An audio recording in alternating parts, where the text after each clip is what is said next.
Are AI technologies like Deep Blue going to take over our engineering jobs, our design jobs? Let's talk about that.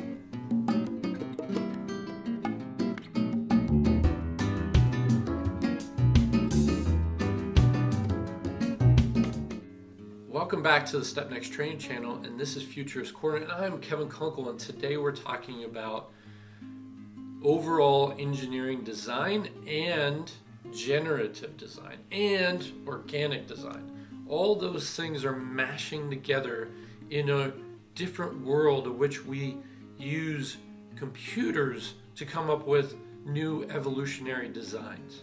So let me introduce this. This is a shelf design. As you can see, it was my first take at trying to build these brackets for this reclaimed wood shelf that I was trying to make for the set. So this was the first design that I found on Thingiverse, and it was very organic in a completely different shapes that I've never seen shelf designs have. And so I thought, well, let me give that a try.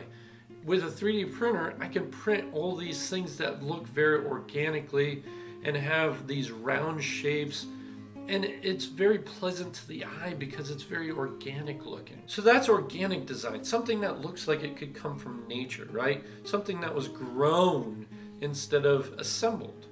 And that's a cool idea, and you can see the different dynamic, the different facets of the way that this was designed and sculpted. It almost looks like more like clay than it does steel. And that's a really unique property that 3D printing can bring. You can bring these weird designs that are very sculpted instead of manufactured, because the 3D printer doesn't care. It doesn't care if it's printing a circular item or a square item. It really doesn't matter. As long as it's given direction on where to draw the nozzle, it will draw the complete design layer by layer. What that means is you can build any organic shape. You can build a rose petal. You can build a tree in a 3D environment and then print it in 3D, which is fantastic. It's revolutionizing the way we manufacture things. And if we really get into pleasure of the eye of design, these organic shapes feel more familiar to us than a more solid structure or more conventional structure that we've built in the past. This feels more pleasing to the eye because it's more organic. So that's a very interesting thing. Organic design, pleasant to the eye, 3D printing that organic shape so that you can create all these different types of designs. Very fantastic technology breaking items. And it's what's going to take 3D printing into the future. Now let's talk about the design world. So this looks like it's been sculpted more than it was assembled. Less of a traditional manufacturing and traditional design, and more of a more thought out sculpted design. Well, there's various software packages out there that you actually can sculpt more than you can put walls up and roofs up, which you can find out there. There's various different ones out there. Link down below if you find a couple that you like. But more importantly, I want to get to something that Autodesk and Dassault Systems are doing. So I was just watching a video about generative design, and it's rocked my world as to knowing where design was going into the future. So I'll put a little video up here. Maybe I'll stream it while I'm talking here. So in generative design, the algorithms that we're looking for, we're actually looking inwards. We're putting algorithms that replicate human bone and bone structures of mice and humans. And so the evolutionary design that is the human, we're using to help create the next iterations of designs of everyday products. So I brought this out. This is a Catapult. One of the earliest designs that we know of that was, engineered, if you will. Something that had to create lift, had to support a heavy structure. This is an engineered product. And what we used was timbers, right? We used 3 timbers to come up to this axle, and then the axle had another timber that would throw the payload over to the castle and wreck the castle.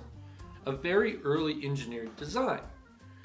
You would say that that went through multiple iterations to find the perfect catapult. Well, you start applying generative design. And what you do in generative design is you put a location of a pin and you put a location of the floor, and it's going to grow between those 2 objects with algorithms. And it's going to say, I need to go from this point to this point, this point to this point, and in between I will grow a structure. I use the word grow in particular because it's organically designed, not built, not manufactured.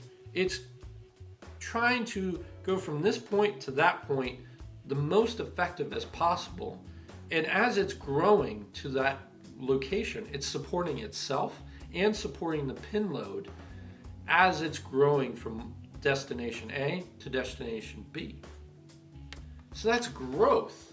That's not so much design. That's not, I have a I-beam that I can place in here, and now I need to weld that I-beam to this foundation and then weld that I-beam to the pivot point.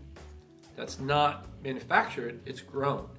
And when you 3D print that object, you're actually growing that 3D printed object. So that's an interesting term, and I use it specifically because I think that's one of the revolutionary ideas behind this organic design or generative design.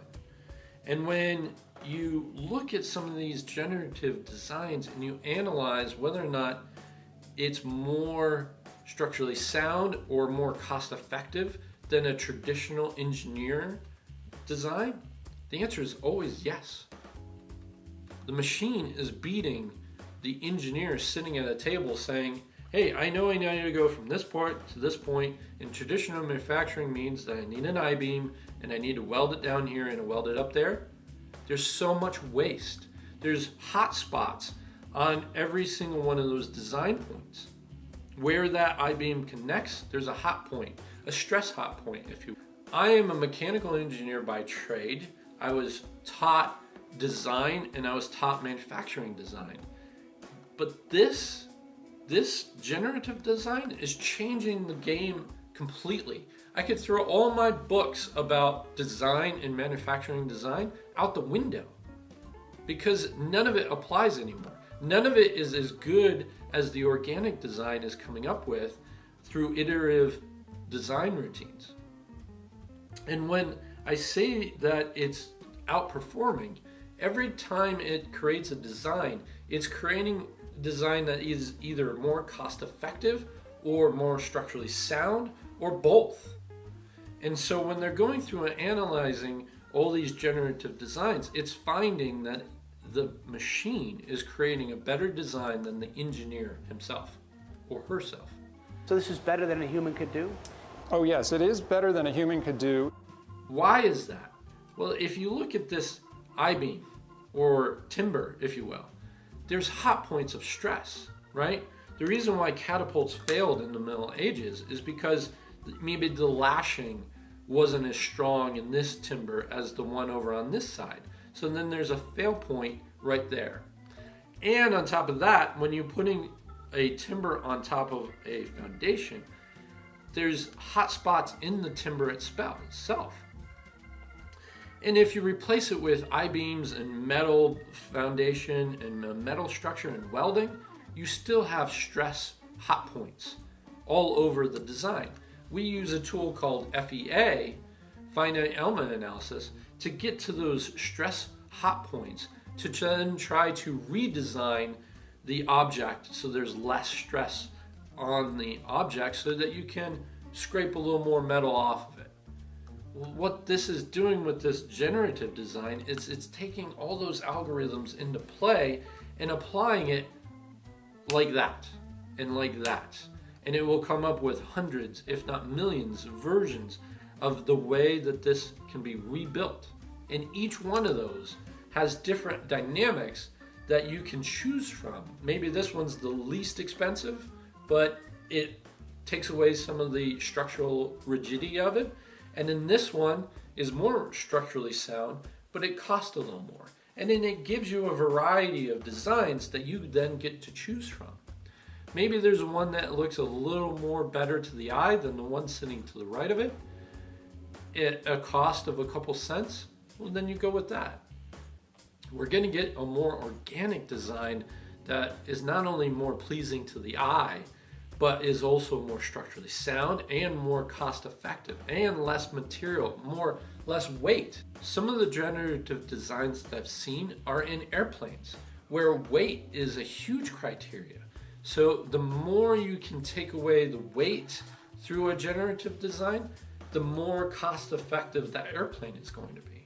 So that's an amazing opportunity where generative design is now already offering ability to create a plane that's going to be more fuel. So I'm going to leave some videos down below as to some of the generative design videos that I've been watching and learning from.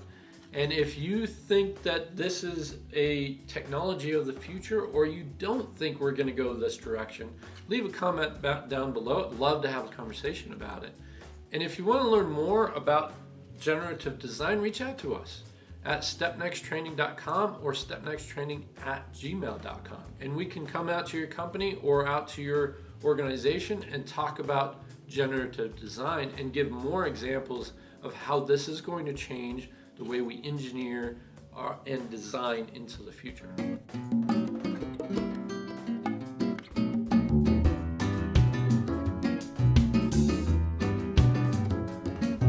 So if you like this video, please give us a thumbs up down below, and we would greatly appreciate it. And if you want to see more of these type of technologies, please subscribe, and we will send out more videos like this in the future. Thanks everybody for watching, and we'll see you next time. Bye-bye.